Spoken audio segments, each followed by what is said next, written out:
Greetings, welcome back to Black Bear News, where we are discussing abrupt climate change. And just a few sandbox mainstream news headlines. Obviously, Aretha Franklin passed away today. Very sad news. She's an icon and a musical hero of mine. And it's always sad when we lose somebody who is that connected to their art and the universe. Talent like that can transform lives, millions of lives. And then switching to a really dark headline, it was revealed that 300 Pennsylvania Catholic priests sexually abused over 1,000 children. This seems to be going on and on and on and on. I'm glad it's seeing the light of day, but the question is, when will it end?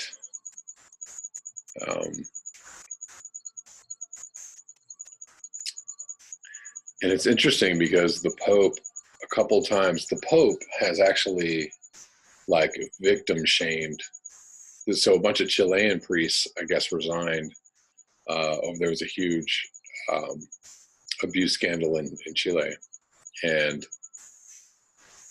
the Pope basically shamed the victims, or told the victims to shut up. Very interesting guy, the Pope. He seems really cool, but then he says, so also when Pizzagate stuff was kind of at a head about a year or a year and a half ago, the Pope was like, why are you guys looking at this? Stop talking about this. These, crazy alternative media people talking about Pizzagate. Every and all rumors or accounts of sexual abuse should absolutely be taken seriously, without fail and without delay. It's absolutely infuriating to me that people would after we have all this obvious evidence of misconduct going on, and not just sexual abuse, but also abuse in the workplace, and all kinds of people being all kinds of stuff being brought to light. It's amazing and infuriating to me that people would not take a certain story seriously. If you're if you're calling something a hoax due to ideological leanings, I call into question your moral standing in the world. But anyways, moving on. I'm just extremely upset by news like this for obvious reasons.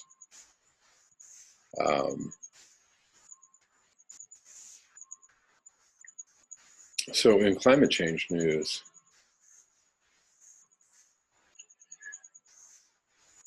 it's looking like the highest temperature ever measured in California waters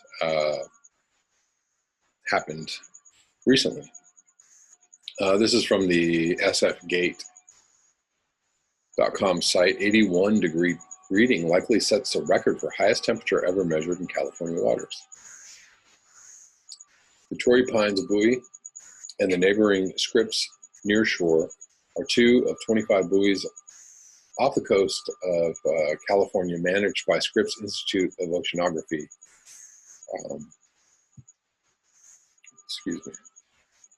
In San Diego.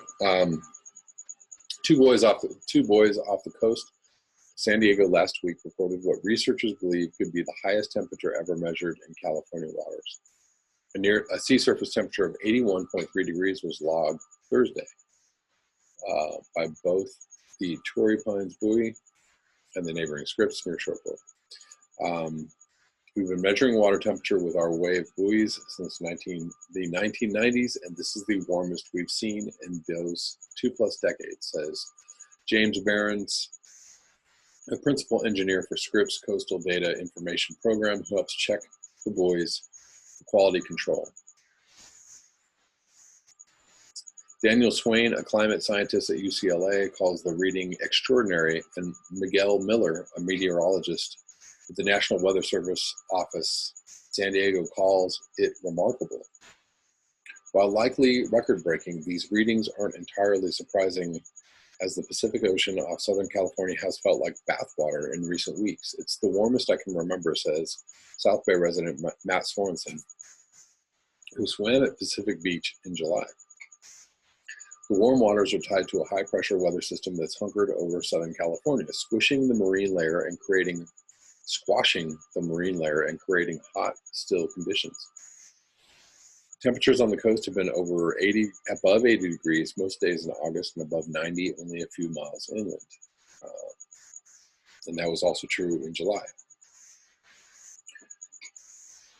The waters are we've basically lost our marine layer in Southern California, which is very, very disturbing, because there's usually at least some kind of cloud cover near the ocean, near the shore. It's quite predominant, and it's mainly gone. This hot summer sun has been able to cook the top foot or two of ocean water, and there hasn't been strong onshore flow that lead to more upwelling and mixes up the deeper cold stuff at the bottom of the ocean with the warmer water on top. The Scripps buoys aren't the only source of water temperature data in California, but the other monitoring systems only offer further proof the 81.3 readings broke a record. Scripps researchers have been taking daily measurements by hand at the Ellen Brown Scripps Memorial Pier in San Diego since 1916. On August 1st, a reading of 78.6 degrees Fahrenheit was recorded, surpassing a previous high set during an unusually warm period in July 1931. NOAA also operates a series of its own buoys off the California coast. They are unlikely to have ever recorded a temperature above 78 degrees because they are farther off the coastline than the Scripps buoys. Our buoys tend to be deployed 40 to 60 miles off the coast in deeper water, says Kathleen O'Neill, Deputy Director of NOAA. This water tends to be cooler than the water closer to shore. The warm ocean temperatures are keeping conditions warm and humid at night in some locations around San Diego. Nearly every night in the second week of August broke daily records for warmest overnight conditions. Similar records are being broken all up and down the coast from the Mexican border up through Los Angeles County, says Swain. These extremely warm and muggy overnight conditions have been exacerbating the human health impacts of what has already been an extraordinarily hot summer in Southern California. Interestingly, water temperatures off the immediate coast of the Bay Area have been quite chilly this summer, as low as about 50 degrees at times. That has kept a lid on extreme heat near the immediate coastline up north, which is in extreme contrast with what's going on down south, explains Swain. The cold water near the Bay Area is not unusual, as a coastal breeze usually kicks up in the summer, leading to strong upwelling that pulls up the cold water from the deeper ocean.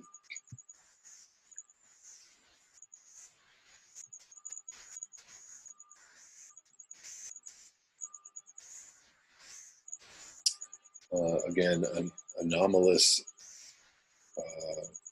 high water temperatures, not good.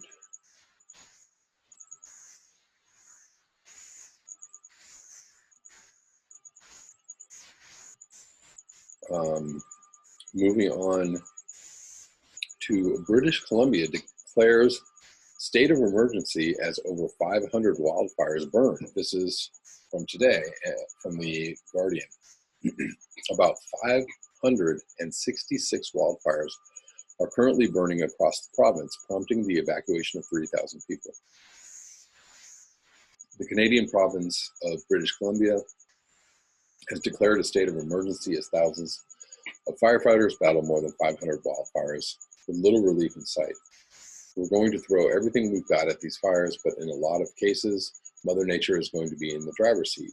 Kevin Skrepnek, the province's chief fire information officer, told reporters. While the province desperately needs rain, he said, we're not really seeing it in the forecast right now. About 566 wildfires are currently burning across the West Coast province, prompting the evacuation of some 3,000 people. Another 18,000 residents have been warned that they may have to flee their homes at a moment's notice. So far this year, more than 1,800 fires have charred some 380 hectares, making it the province's fourth worst fire since it began keeping track in 1950. The fires have left a wide swath of Western Canada, including Metro Vancouver, blanketed in a thick layer of smoke and haze.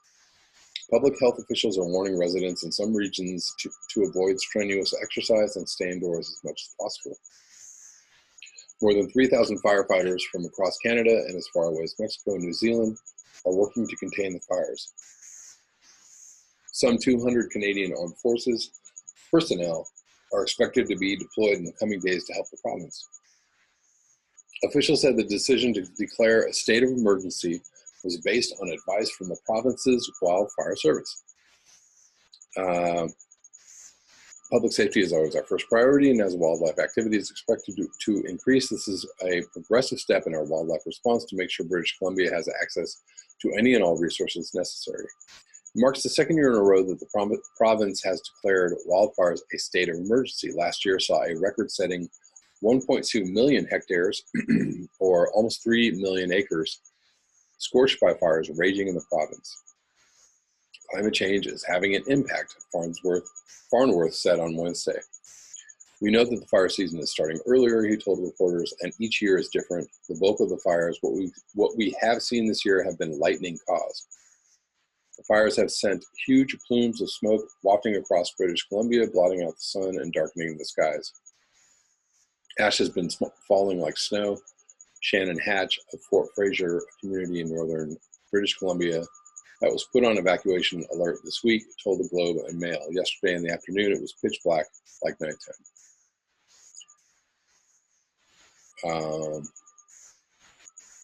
Amazing. 2 years in a row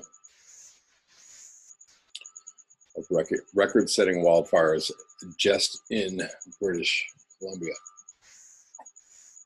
Moving on to a story from India. This is also from The Guardian. This is also from today. Kerala floods, death toll reaches 86 in worst monsoon in nearly a century. Extremely grave crisis in Indian state as 80 dams reach danger levels and more than 60,000 people are displaced. Hundreds of troops led a desperate operation to rescue families trapped by mounting floods in India's Kerala state on Thursday as the death toll reached 86 with fears for dozens more. Helicopters airlifted stranded victims from rooftops and dam gates were thrown open as torrential rain brought fresh havoc to the southern state, popular with overseas tourists. Kerala's chief minister, Pinarayi Vijayan said the state now faced an extremely grave crisis with downpours predicted to last for days. The region's main international airport in Kochi has been ordered closed until the 26th of August. The state, famed for tea plantations and palm-lined beaches at resorts such as Bekau, is always battered by the annual monsoon, but this year's damage has been the worst in almost a century. State authorities said 21 more deaths had been confirmed on Thursday, taking the official toll to 86. Media reports said up to 30 more people were feared dead in landslides and rivers that burst their banks, flooding scores of villages. At least 8 people were killed when an irrigation dam burst and a landslide hit 3 houses in the town of Nenmara in the Palakkad district, authorities said. Vijayan said 80 dams had reached danger level and appealed to the population not to ignore evacuation orders. Army and Coast Guard helicopters, lifeboats, and Navy diving teams have been brought to the stricken state, where an extra 450 troops were deployed on Thursday. More are due in coming days. The Army said helicopters carried out scores of rescue operations. They also dropped food and water and appealed for victims to stand in open fields or on rooftops away from trees so helicopters were not damaged during rescue efforts. More than 60,000 people have already sought refuge in relief camps. A state disaster management official told AFP at least 6,500 people are stranded in different parts of Kerala, and the situation in 3 districts is particularly grim. Floods have also hit other states, including Karnataka and Madhya Pradesh, where 8 people at a popular picnic spot were swept away by a sudden surge of water. Kerala families could be seen paddling boats provided by the military, while in some areas families commandeered local wooden boats to get to safety. The government says 6,000 miles of Kerala's roads have been destroyed or damaged and hundreds of homes lost. It has ordered the opening of gates at 34 dams and reservoirs where water levels reached danger levels. Many use social media to send rooftop distress calls, some with video. A member of parliament from Kerala, Sashi Tharoor, shared on Twitter an appeal for help made by a woman who said she was trapped on the 3rd floor of a temple with phone batteries running out. Over 36 people, including myself and family, stranded here. Phone network in charge finishing. Please help in any possible way, Devika Srikumar said in a Facebook post. North and central Kerala has been worst hit by the floods, but all 14 of the state's districts have been put on red alert as heavy rain is predicted for several days. Prime Minister Narendra Modi said on Thursday that he had ordered the Defense Ministry to further step up the rescue and relief operations across the state, praying for the safety and well-being of the people of Kerala.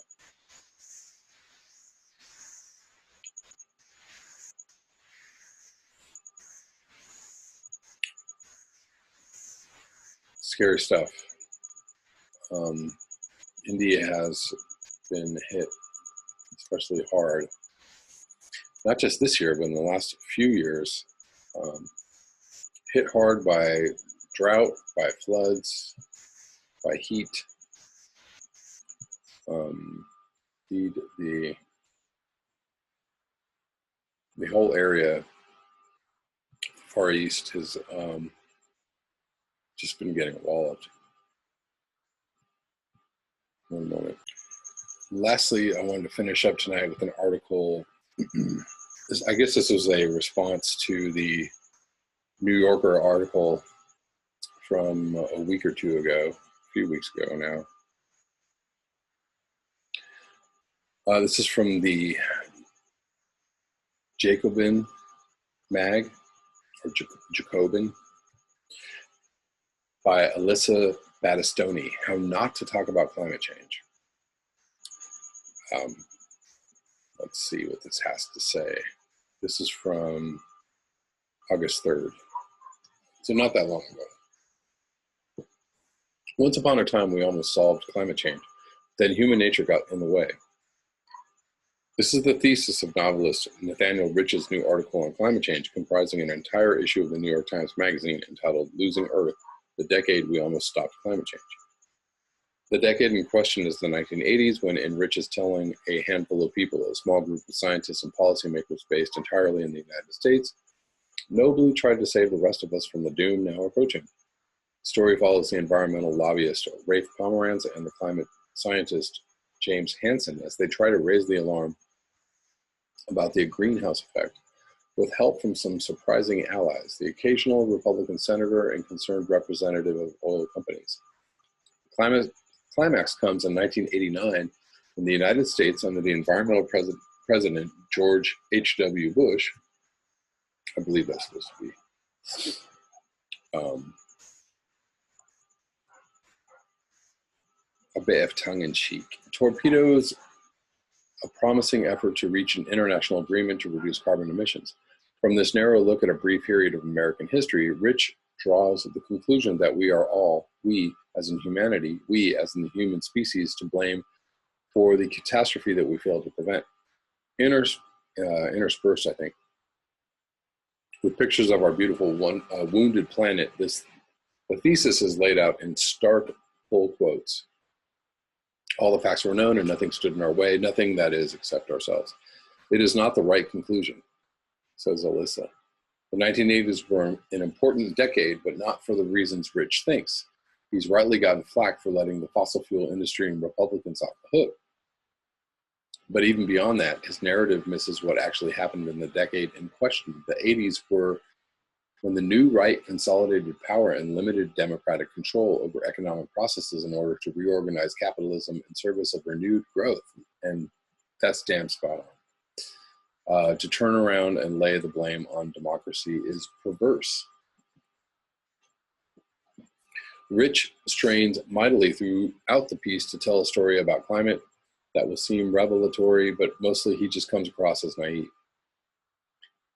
In Rich's telling, Margaret Thatcher cares about climate change because she studied chemistry as an undergraduate. A handful of Republicans occasionally support for some kind of action on climate change renders the entire party blameless, and the occasional smooth-talking oil industry executive means that fossil fuel companies once acted in good faith. Yeah, but weren't there Democrats also to blame for this, I think? I don't know. I mean, yeah, the new right is comprised of the new left as well. It's not that the oil industry is inherently evil in the way that some other industry isn't. Like all corporations, oil, gas, and coal companies are driven by the need to make a profit, and they act accordingly. It just so happens that the fossil fuel industry traffics in a very valuable commodity with very high social and environmental costs that it does not want to pay and that it cannot afford to. Climate change is the most costly of all.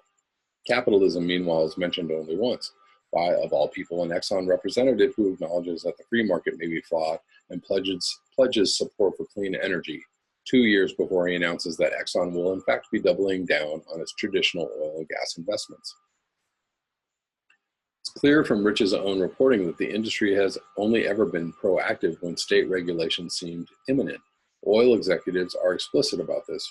Rich cites a memo from a researcher at Exxon stating that it behooves us to start a very aggressive defensive program because there is good probability that legislation affecting our business will be passed. The same thing happened a few years later in the late 1980s when some momentum built around a climate bill. It happened again in the mid-2000s when another bipartisan climate bill was on the horizon. Whenever it looks like climate change will start costing them money, that is, companies either try to get ahead of regulations or block them, depending on what they think they can get away with. So far, they have gotten away with even more than they themselves anticipated.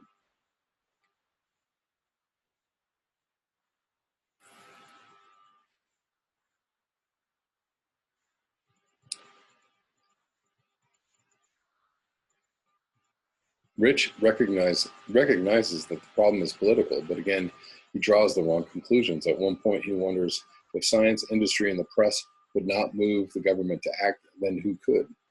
I don't know. How about the people? They certainly seem more likely to act as a countervailing force to corporate power than corporations themselves, but the public enters this story only peripherally. They are either going obliviously about their mundane lives or being manipulated into a frenzy by a sensationalist media. This, it would appear, is the basis for the claim that we, quote unquote, failed to do anything, that we are to blame. In the epilogue, Rich uses the political scientist Michael Glantz to ventriloquize what seems to be his own position, that democratic societies are constitutionally incapable of dealing with the climate problem. But the period Rich examines, when democracy is ostensibly getting in the way, is one in which the right systematically decimated the only force historically capable of holding capital in check, that is, the labor movement. Dead on. and overrode democratic constraints on capital in favor of free market fundamentalism. So there's a story to tell about the 1980s and climate change, all right, but it's not this one. The story that matters is one about an ascendant neoliberalism being put into practice, about the crushing of trade unions and the loss of counters to corporate power, the insistence on market solutions to replace regulation by governments being actively starved of resources. It's about inequality and ever more conspicuous consumption, about the replacement of public with private goods, propped up by private debt instead of wage growth. It's about moving more goods made with cheaper labor further and further around the globe, all while trumpeting the end of material limits.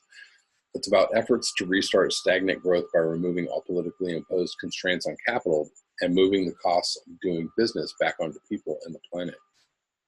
After the breakdown of economic growth in the 1970s, Reagan was elected in 1980 essentially on the promise to make America great again. Indeed, he pledged to boost growth by attacking regulations of all kinds, and he did, scapegoating environmental regulations, in particular for jobs that have been outsourced to cheaper labor. Sound familiar? Where in the 1960s and 70s, environmentalists and labor had served as capitalism's major critics. Even if never fully in alliance, in the 1980s they were actively pitted against each other and too often took the bait. Rich's interest in refuting the contemporary Republicans versus Democrats frame to find a bygone bipartisan era obscures more than it illuminates. What Republicans did most energetically in the 1980s was push the free market as a solution to all ills, including environmental ones. By the 1990s, many Democrats, including Al Gore, who make a brief but heroic appearance in Rich's article, got on board with the likes of pollution trading and privatization as the means to save the planet. With labor unions decimated, environmental NGOs turned to pragmatic partnerships with industry instead. After the collapse of the Soviet Union in 1989, the US had an open field to push market-based solutions worldwide. But this is precisely when Rich's story ends, as United States delegates sabotage a potential international agreement on emissions reductions for the very first time. This, Rich suggests, is the crucial moment when everything could have been different. The time when 30 years ago we almost saved the planet. Frankly, this is absurd. Of course, it would have been much better if the US had supported international action on climate decades ago instead of blocking it from the start. That doesn't mean it's too late. As the framing of the piece, Losing Earth, heavily implies, remember, it can always get worse. But it's also essential to remember there was no magic time when getting off fossil fuels would have been easy. But Rich leans on the example of the Montreal Protocol, which phased out CFCs in order to address the ozone problem. Fossil fuels are not CFCs, and addressing climate change was never going to look like stopping ozone depletion. The post-war American economy was built on cheap fossil fuels, and globalization runs on them. There are important conjunctures within those broader trajectories, of course, but there was never going to be a singular moment when it was possible to solve climate change with one weird trick. The epilogue notes briefly that the next 2 decades would see the oil industry dig in its heels, and half-heartedly gestures toward the fossil fuel industry's concerted effort to spread uncertainty and outright misinformation about the severity and causes of climate change. When Exxon realized that action on climate change would likely hurt profits, in other words, it started to act like the villain we know so well. As many people have pointed out, such efforts started much earlier than Rich suggests. But Rich isn't really interested in Exxon. To charges that Exxon knew, Rich counters everyone knew.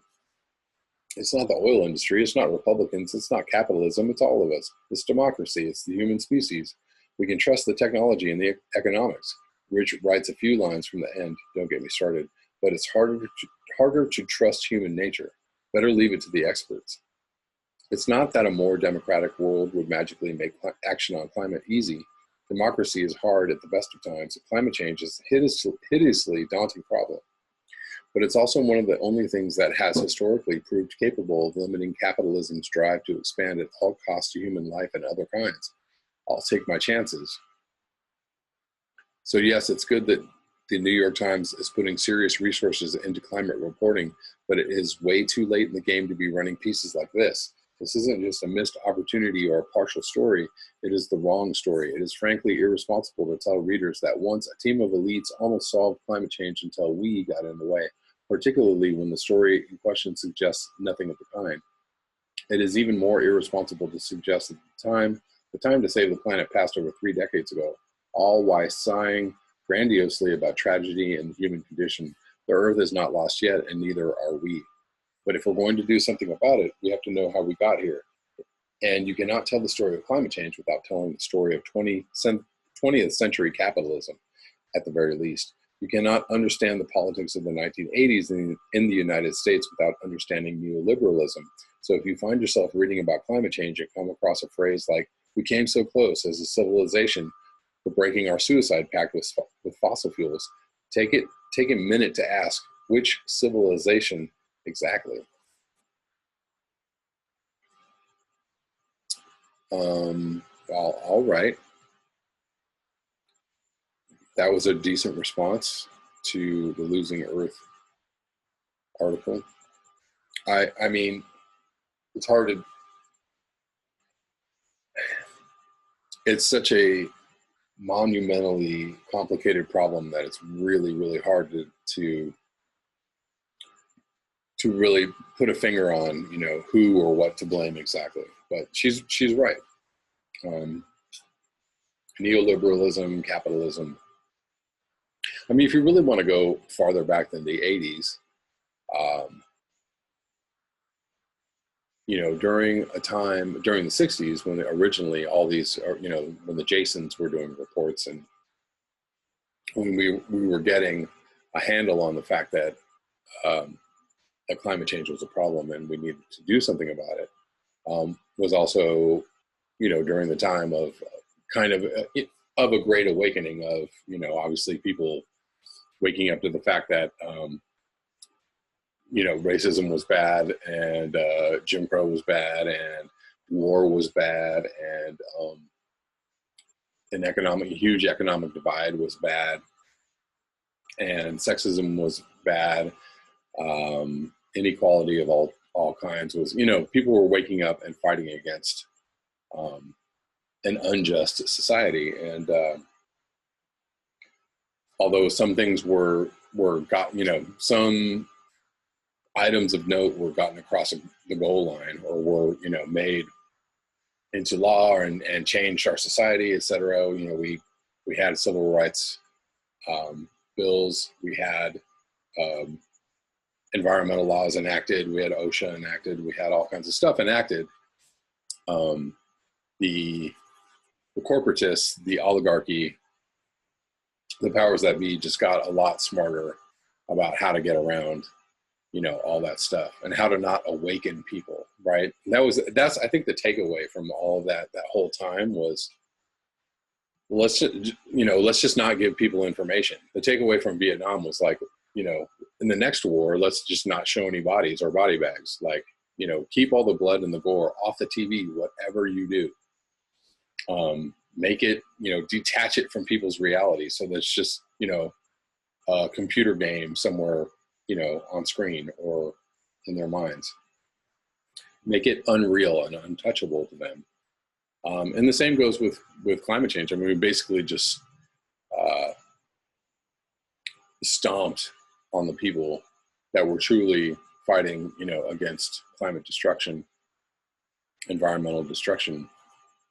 You know, we enacted laws because there were obviously some things going on, some problems going on. But then after a while, the corporatists figured out, like, oh, well, we can just make sure that nobody knows about these problems and sweep it all under the rug and stomp the living daylights out of anybody who, you know, tries to protest. And definitely, we're not going to cover this with any news, right?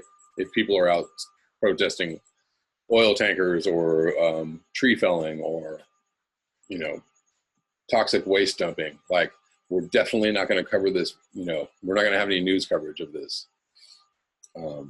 That's one way to do it. And that was being perfected in the 80s and has reached already, like, its perfection in, you know, in the decades after. Who knows? Clearly, capitalism is the problem, and clearly, corporations are the problem. But the state is fully at their bidding, so the state is not going to help us, as Noam Chomsky and Chris Hedges and other people have so wisely noted. Like, the left is completely neutered. The left is not doing what the left is supposed to be doing. People are not doing what they're supposed to be doing, which is getting out in the streets and stopping the entire production until something changes. Like, that just doesn't happen anymore. In other places it does, or it can, but it doesn't go very far, obviously, these days. That's all I have for you tonight. Thank you so much for your eyes, your ears, and your conscience. If you would like to support this channel, you can do so at the links below. I should be back tomorrow with another video. Until next time, peace.